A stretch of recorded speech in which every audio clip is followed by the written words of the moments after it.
Okay, so I'm going to keep this message short and sweet. Hello, friends. It's Alice here again with another little message, and this is a message to the people of Ireland.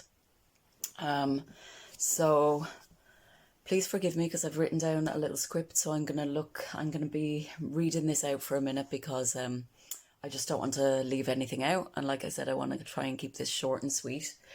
Yeah, I'm just going to read this out here. So,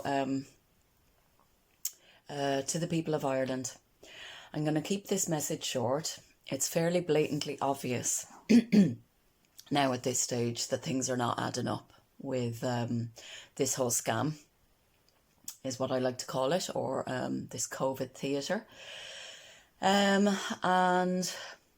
Okay, stick to the script. Okay, so this whole scam has been completely misled and falsely publicised and hyperinflated by the mainstream media. I'm not going to call them journalists because these are not journalists. What we're seeing is not true journalism. It's not even close to true journalism. True journalism always tells both sides of the story. What we're seeing here is basically like a script. It's like a narrative that's just being shoved down our necks all day, every day, 24/7, even if you don't listen to mainstream media or buy the newspapers or watch the fake news of RTE on the TV, even when you're going into the shop, you're being programmed, right? With all these ads coming on, telling you that face masks are mandatory, and all of this kind of stuff. And just to remind you that mandatory does not mean legal. Medical exemptions do exist, and they exist for a reason, for very good reason, because, it's obvious that blocking your oxygen is dangerous. And so people with asthma, people with chronic COPD, like my father has, which is, can't think of what it stands for, but it's a lung condition. People with learning disabilities, people with autism as well, people with anxiety, people with depression, people with who suffer from panic attacks, people who have PTSD, people who have very low blood pressure like myself. Medical exemptions exist, and they exist for a reason, a very good reason. Okay, so yes, so what we're being told, obviously, by journalism and by mainstream media, because it's not journalism. Journalism always tells both sides of the story. That's not what's happening here. That's very obvious. Okay, so it's an insult to journalism. What's actually happening here? To intelligent journalism anyway. And don't forget that we are paying these people's wages. Okay, so it's widely publicised, even by the HSE, that these tests that are happening, that are pumping up the cases, hyperinflating the cases, right? These tests are not accurate. This has been very widely publicised now by the HSE here in Ireland. And it said with up to 94% false positives, 94% false positives. Okay, forgive me if I'm wrong on that number, but that's the last sort of figures that I heard. The survival rate as well has been widely publicised now on the CDC and many other platforms at great news, 99.96%. Survival rate, okay, of this so-called deadly virus that has basically locked down the whole world. Many doctors and nurses, brave, good doctors, people who took that Hippocratic oath and really meant it, true doctors and nurses. And by the way, I can understand why some people wouldn't want to step forward, but come on. Remember that oath you've taken, even if you step forward anonymously, to not speak up and to just be going along with this whole scam is a crime. So many doctors and nurses and whistleblowers, brave people, are now coming forward, and even here in Ireland as well. Well done. And they're speaking out about empty beds. They're speaking out about the wrong treatment of people who actually tested positive.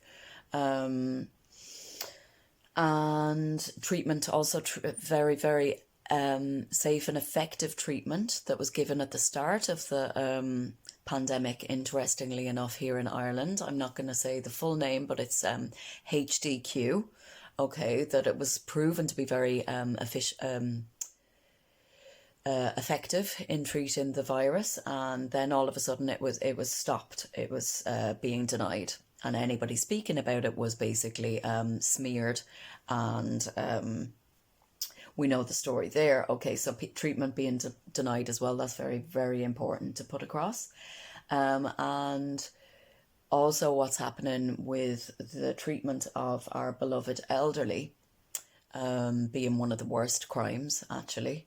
And how they were treated during this whole scam is a true crime, and can only be described as abuse. They're my words, but you know, it's so sad. It's shocking. It's disgusting, actually. And every single person who has played their role in this treatment, and even staying silent, that's complicit as well, should and will, in my belief, be held accountable. It's now also reported that people are dropping dead wearing face masks while playing sports. I mean, can you imagine who is advising that somebody wears a face mask playing sports? Okay, and some teenagers have actually dropped dead from this. What has happened to people's common sense? Like, it just seems unreal. People's common sense has just gone out the window.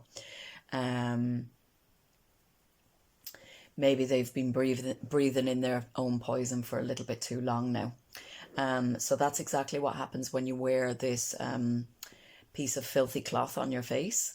That you're actually breathing back in your own poisons, recycled CO2, okay, and it's lowering your immune system by up to 20%. So just think of people who are wearing them day in and day out. Let's see how many of them don't end up seriously ill or with some sort of lung condition down the line. The truth is now starting to emerge worldwide, thank goodness. And yet people are still so silent, especially here in Ireland. Now, there's many, many brave people speaking up, okay, and I commend you, thank you, but many, many people are still so silent. And just remember, silence equals compliance. We, the people of Ireland, have been abused for centuries, okay, and we always blame our British comrades for that as well. We're only too keen to kind of point the finger across the sea for the abuse that we have encountered down through the years. But it's actually been happening by our own people for many, many years as well. What's happened, you know, in schools and convents, and by priests, and with the Catholic Church, and even within families and small communities, serious abuse. That has been swept under the rug in this country for way too long. Paedophilia has been rampant and is still rampant. And it's worse that it's happening by our own people, okay? The real crime is that it's happening by our own people. From greedy landlords to, you know, corrupt politicians to paedophile teachers and priests. Greedy employers, and the most corrupt government in the world, and I don't say that lightly. It really does seem like St. Patrick's needs to get back here and get rid of a few more snakes, because they're still everywhere, and it's disgusting. And the worst thing is that we've taken it. This kind of mentality or this attitude, which runs throughout our nation, with phrases like, sure, let's just get on with it. Sure, we may just get on with it. It makes me sick, is what you hear from people. And I'm embarrassed of this country, to be honest. I am actually embarrassed of the people in this country. And You know, the people of Ireland, I'm embarrassed of us, not all of us. I'm very, very, very proud, by the way, of a lot of things about this country. Um, but at the moment, I'm embarrassed to call myself Irish. Um, we're already the laughing stock of a lot of the world due to the drinking Irish and the thick Irish paddy jokes. Um, you know, it's like we've forgotten the intelligence of the people of Ireland. We've forgotten the true meaning of the fighting Irish. And don't get me wrong, I'm not one. Well, I don't mean to use sweeping generalizations. I know I just have, and sorry, but in many ways, this is true. You know, is that really what we want to be remembered for? The drinking Irish? I know there's so much more that we are and should be remembered for and are remembered for as well. But you know, we're really allowing at the moment this abuse and this paedophilia and this crime. Basically, what's happening here is a crime. Okay, and sorry, but it's true. Don't get me wrong, there are a brave few speaking up and finding their voices, but they're still very much in the minority. And the ones that do speak up are branded as conspiracy theorists. I myself have been called one. We're ridiculed, put in the corner and told to shut up, wear your mask and do your bit for society. You know, and stop spreading this virus and just shut up and wear your mask. I've been at the you know, this has happened to me while I've been trying to speak up. We're also blaming young people for spreading the virus, for meeting with their friends. Like, what the actual fuck? This is abuse, as if our young people haven't had it hard enough. You know, they've had their futures pretty much stripped from them. They've been pretty much held at house arrest in their homes, along with the rest of us, though. And their mental health and stuff like that is already very fragile, just due to the complete uncertainty that lies ahead for a lot of them. And this is abuse, and I'm not using that word lightly. It's disgusting. It's shameful, and our mental health is already so fragile in this country. Suicide rates are through the roof. Our media is a joke. Well, it would be a joke if it wasn't so serious. Putting people like Jedward on a pedestal. Like, seriously, is that the best that we have to offer? It's a laughable sham. But Ireland, come on, we're better than this. Our elderly, our youth, our children, we all deserve better. We are paying the media's wages. We are paying our politicians' wages. And remember that our government, these snakes that are meant to be serving us, the people, are here to represent us. They're here to serve us, okay? And also remember this. Remember that we do have rights. We remember go and look up common law, okay? And go and look up our actual true rights. And remember that mandatory is not lawful. It's not even legal, okay? That we have the right to not wear a face mask if we have a medical condition or whatever. We have a right to not do this, and more people should be standing together with this, because we know that so many people do have underlying conditions. They do have... Ireland has one of the fourth highest rates of asthma worldwide, not to mention one of the, I think it's the second highest cancer rate worldwide. You know, we really should be sticking together. We really should be encouraging people. If you have a medical condition, don't put that damn thing on your face, that filthy piece of cloth. And also remember that mandatory, yeah, I've probably just said that, but it's not lawful. Okay, I know, sorry, I'm wobbling this all over the place. So please, this is like a plea to the people of Ireland, to the young people as well. Let's stick together. Let's look out for each other. Let's start speaking up. Let's start questioning things. Let's start making and demanding that our media and RTE and all of these platforms, okay, start giving both sides of the narrative. Because that's the only time we're going to have a true democracy and a true debate going on. And that is true journalism, by the way, when both sides of the story are told. Okay, this little country could be thriving. It really could. This little island of Ireland could be thriving, and it will be thriving, but we need to stick together, and we don't have much time.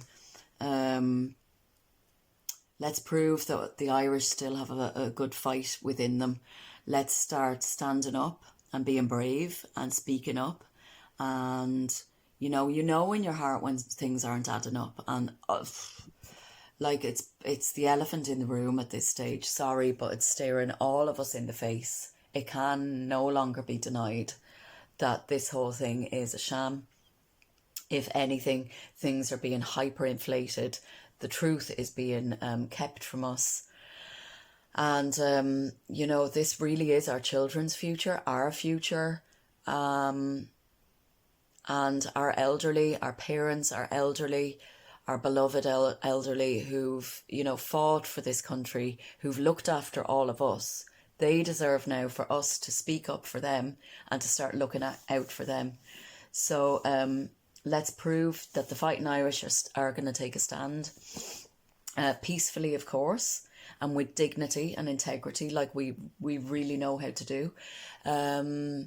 What other little final words do I have to say for you? I thought this was going to be short. I'm so sorry. But go and look up ACU 2020, this new panel that Dolores Cahill, a true woman of integrity, has put together. And they're having a big online talk on the 21st of November. So look out for that. ACU2020.org. Go and look up Crimes for Humanity. I think the doctor's name is Dr. Rainer Fullmeister, if I'm not mistaken. It's on BitChute. But let's just do something. Let's stick together, because this is not the new normal. This is actually the new abnormal. And this could be our new world order. And so time is running out. And I'm not saying that lightly. Time is running out. We've got to really, really stand up to these snakes and demand better.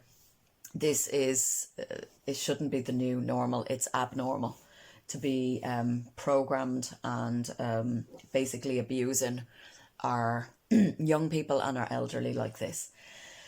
So let's stand up to this tyranny, to this oppression, to this control agenda.